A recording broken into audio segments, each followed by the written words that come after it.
Tortured. It's From the Front Row with Johnathan T. Rokford.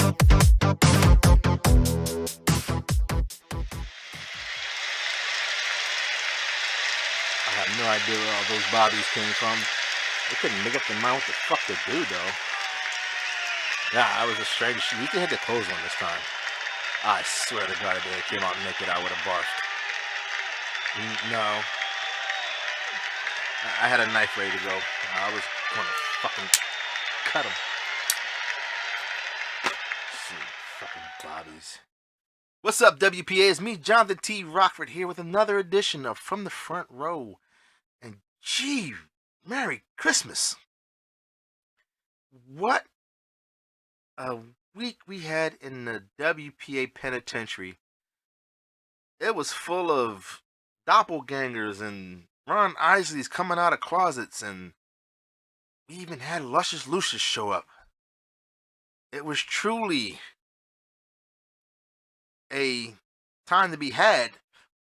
And we started the night off with what was supposed to be Texas Hate You versus Mark 69.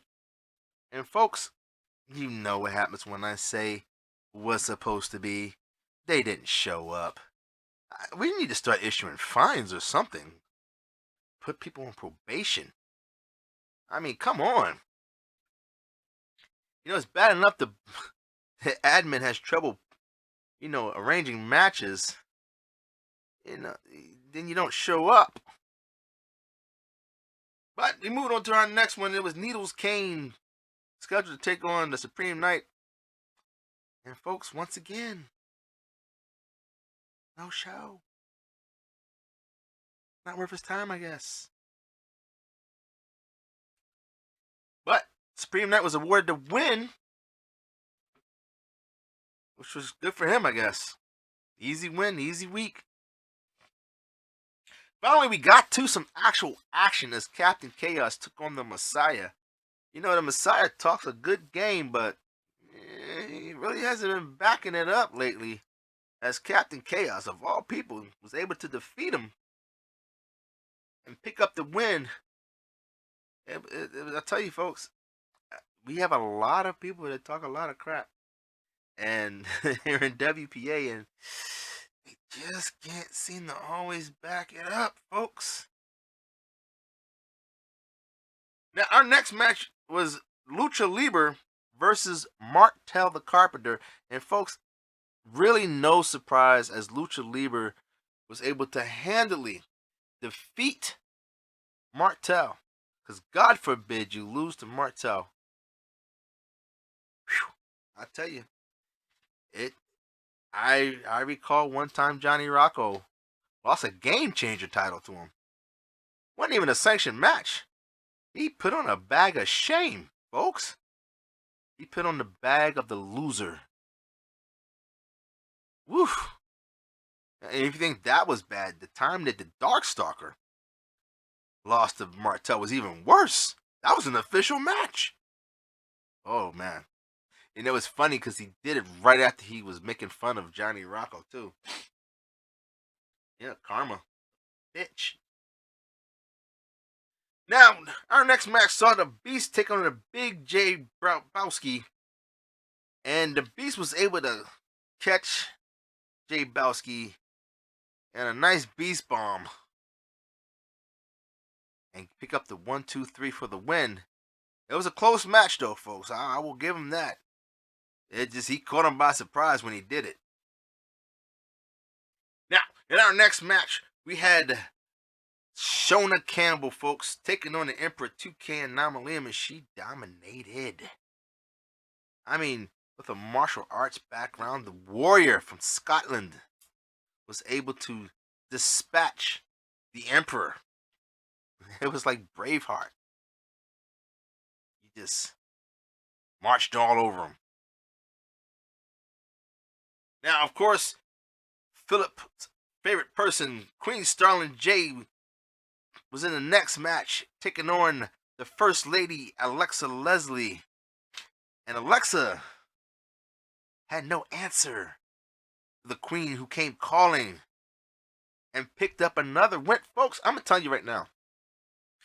the Queen is on a hot streak. I mean, since I think the last time she lost was probably to the Beast, and I would have to venture to say she took a lot away from those 2 weeks facing two members of Sinister, and it's like she's just determined not to lose any more matches before she goes up for her IC title match. But way to go.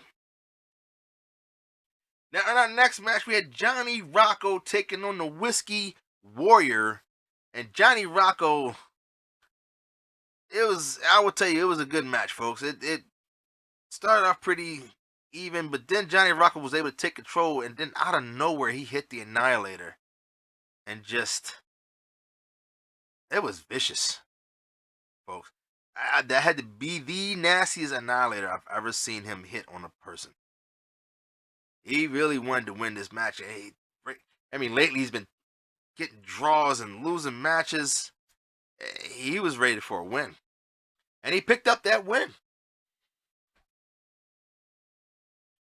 In our next match, we had the Wraith taking on Shepherd Bane. And the Wraith, who just loves to fight, doesn't care about titles. Not his thing, but if he gets it, he gets it. If he doesn't, no big deal. But he did pick up the win against Shepherd Bane, who is a very tough opponent. Now, this next match was the Darkstalker versus the Crazy Canuck. And folks, the Canuck pulled the upset and defeated the former TV champion, the Darkstalker, in a match that I'm pretty sure he wishes he can get back. I really don't know what was up with that. My jaw dropped, folks. I mean, really, the Darkstalker. I mean, he loses his TV championship to Bobby Blaze and then loses again. Is he going to go on another losing streak? I mean, Philip Carrington had to set his name lately. I thought that was the jinx the last time he lost. You know what I'm saying? I mean, what's really real? You would think somebody coming out of jail would be a little bit tougher. Having to fight off the butt pirates and stuff like that. But the Canuck was able to beat the Darkstalker's ass. Now, the next match went to a time limit draw as Money MF and Mike took on the Prince of Crime, Delirious. Man, I tell you what, that match had potential to be the match of the night. It could have went either way, but neither competitor made the mistake. They matched up evenly. They just ran out of time. That was the only time limit draw of the whole night. Every other match had a winner. I think we need a part 2. Because that bothered Delirious too. He's like, I need a finish and a conclusion. Whether he gets it or not's another thing. Now, in our next match, we had Switchblade taking on the always tough Brasshole. And Brasshole was able to just dispatch Switchblade like he wasn't there.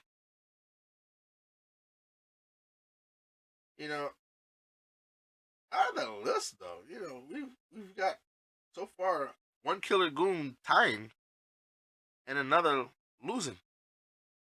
Or winning, rather. Sorry about that. Now, the IC champ, the Thai Villain, took on Red Death in a non-title match. And the Thai Villain was able to pick up a win. And let's hope he keeps that up before we get to the next pay-per-view and keeps up the hot streak. Because he's going to need to build up some momentum as he prepares to take on the Queen, Starlin J. And they had a tough match last time. And she's coming. I'm telling you, he better watch his P's and Q's. Train hard. Now, as I said, we also had Luscious Lucius Turcanor Nergigante. And folks, Luscious Lucius actually showed up. And he picked up the win. It was a lackluster match, but hey, a win's a win, right? Now, in our final singles match, we had Jermaine Walker, our WPA champion, taking on Casper 2779. And folks, Jermaine Walker is on a mission. He has vowed to beat every member of the Killer Goons before he faces Jayla Masters, who is the only Killer Goon he has never defeated. He's gone to a draw with him, but he's never defeated him. And he started his journey when he took the title away from Big Mel, and ever since then, he's been requesting a Killer Goon to face. And he only's got one more. And they'll face next week, folks, for the WPA title. Ooh, this would be very bad to lose right now. It would be like the Patriots going undefeated for a whole season and then get to the Super Bowl and losing to the New York Giants. It's not worth it, folks. It means nothing that you had the title if you get through all that. But we'll see what happens, folks. We're going to keep our eyes on that one. We had a number one contender match for the TV title as the Master, Sean Puff, took on Michael Oliver, Nathaniel Everett Young, better known as Money. And folks, there was a lot at stake in this match. One, number one contendership for TV title. Two, the Master put his Game Changer title on the line before the bell rang. And they went at it, and Money actually defeated the Master for his Game Changer title. Now, unfortunately, he was unable to defeat him to become number one contender. So I guess when at the end of the day, what really mattered to Sean Puff was that number one contendership. So he will be going on to face the TV champ. And if history repeats itself, he will be next TV champ. I mean, he came in, went up for the Game Changer, bam, got it. Said he was going to take it. He's saying he is going to take that TV title, folks. And we'll see. Now, in the Triple Threat Championship match, we had Jayla Masters, our Triple Threat Champion, newly crowned. The man I say is always tough one-on-one, but when it's a match featuring multiple individuals, kind of 50-50, folks. And once again, like I said, the proof is in the pudding at the end of the day, as Jayla Masters took on Quani Fist and Chrysalis.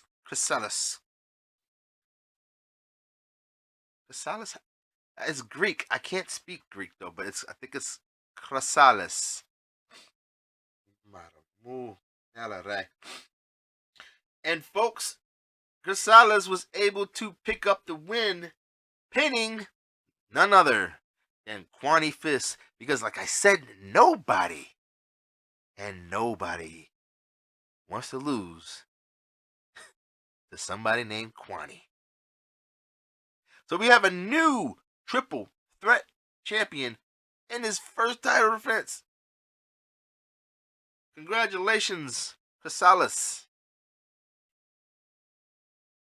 Now in the TV Championship, Bobby Blaze took on the person that I have been saying for weeks was going to get a title, and she did not disappoint, as Lady Assassin was able to defeat Bobby Blaze and become the new TV champion. So next week we will have the Lady Assassin versus the Master Sean Puff for the TV title. Good luck to both competitors. I expect a tough match. I'm telling you right now, Sean, you better watch it. Lady Assassin is a tough cookie. She's a lady on the streets, but when she gets in that ring, she's a tiger. All right. Now, following that match, we had some game changer action that took place, folks. As Money took on the Queen for his game changer title. And she was able, I mean, she dog walked him, gave him a royal beatdown, and took his title.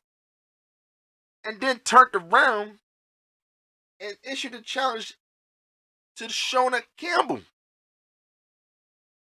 And she gave the Queen a slice of humble pie and took it from her. Folks, I can't make this up. This really happened. Now, Shona Campbell is a fighter. She called out 3 challengers. She upped the ante.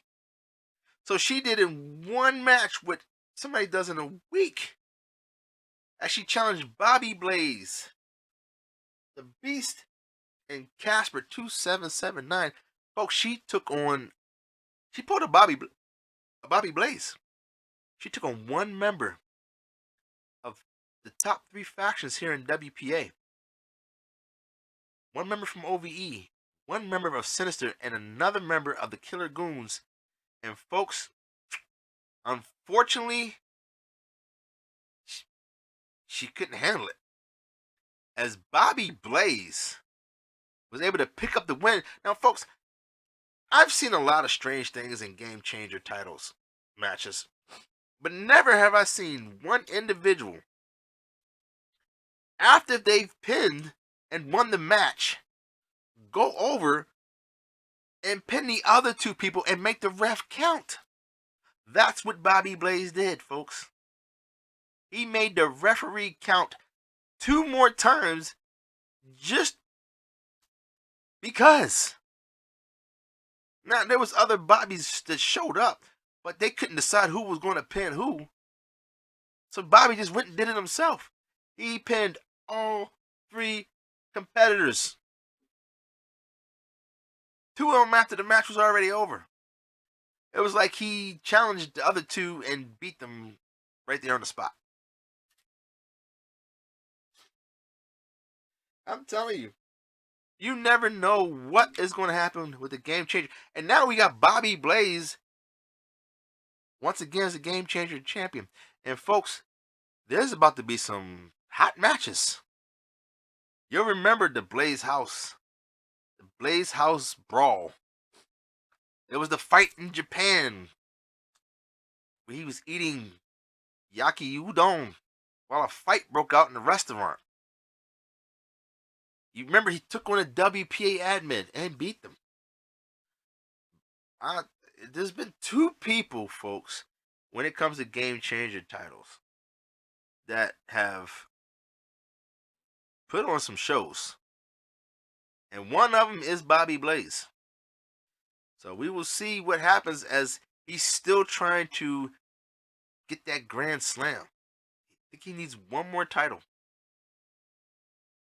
And that's it. He'll pull the Grand Slam. But that was it, folks. Every title changed that was up. Every title that was up changed. And you know, the game changer thing, it's just a rather very intelligent system. I mean, it's not that hard of it's not that difficult of a system. Champion gets the title. Champion calls out his opponent. Champion fights his opponent. If the champ wins, he remains the champ. If he loses, we got a new champ. And folks, we had so many title changes. That was like 1, 2, 3 title changes. That's true game changer match quality right there. They can't all be marathons. Sometimes they're sprints. Sometimes they're games of checkers and not chess matches. But we're about to turn it over to Philip as he delivers another pick for the week. This should be interesting. Me personally, if I had my pick, like I said, I'd pick Lady Assassin for pulling off a great win and picking up another singles title. But as always, folks, be safe. Don't drink and drive. Make sure you hug your loved ones. And call that friend that you haven't talked to in a while and let them know that you're thinking about them. They might need to hear your voice. I'm Johnathan T. Rokford. This is From the Front Row. Take it away, Philip.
Good evening, WPA. Once again, it is I, Philip Alexander Carrington IV.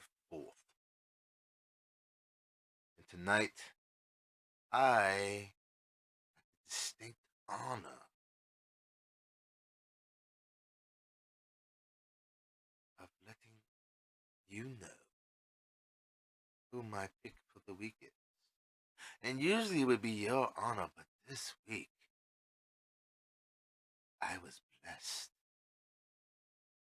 as I marveled at the warrior from across the pond. Madam Shona Campbell. You know, we inhabitants from across the water, we tend to be very tough on the edges, but at the same time very cultured, especially compared to you Yanks. And Miss Campbell, oh, I'm sorry, Madam Campbell, the queen from across the pond, exhibited skills unlike I've never seen before here in WPA. Her technical skills just overwhelmed her opponent last night. Her educated feet showed true, what's the word I'm looking for? Martial arts skills.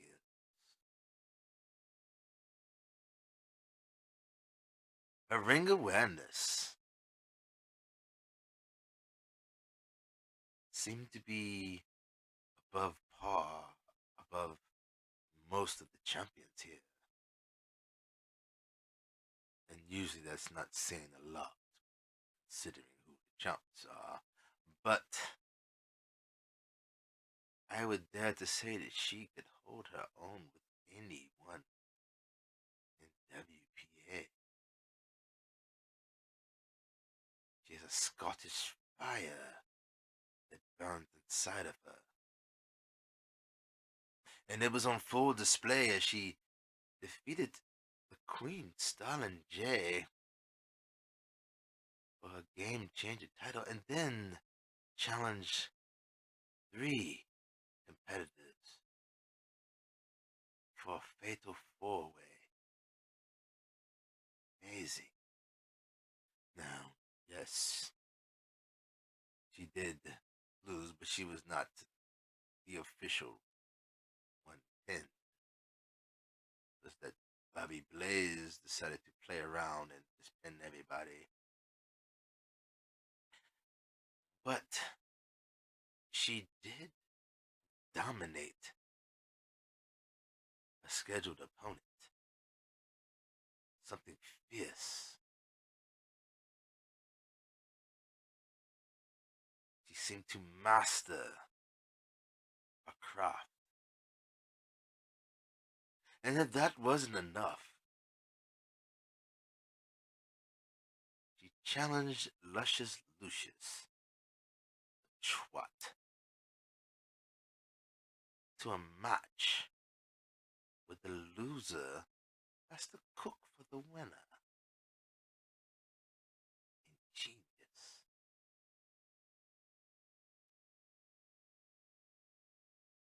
I hope Mr. Lucius has his apron ready, because he's going to need to tighten those strings.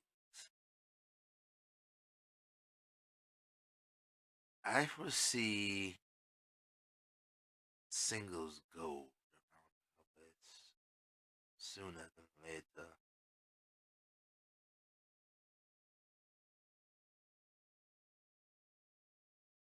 And just be sure, when it happens, you'll look back on this segment and you'll marvel at how keen my eye is. I dare to say that if Madame Campbell keeps up her performance, not only will she crack the top 5 of my list at the end of the month, dare I say she may replace the Queen Stalin J at the top. Ooh. She's gonna make it hard for me. Yes, indeed.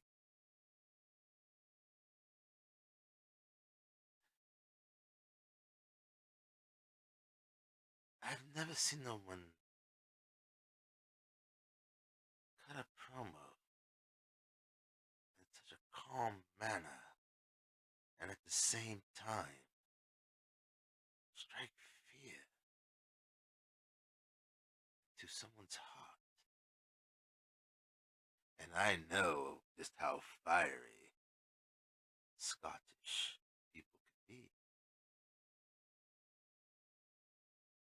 See, one would think that they would just yell and go off the handle, but no one's scared of those Scotsmen.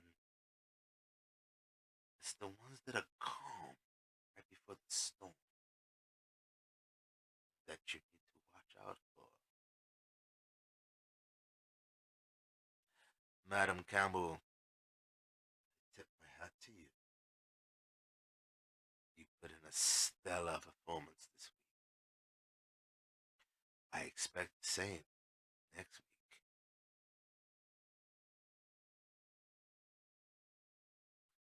But until then, that is all I have for you peasants. I bid you a good day.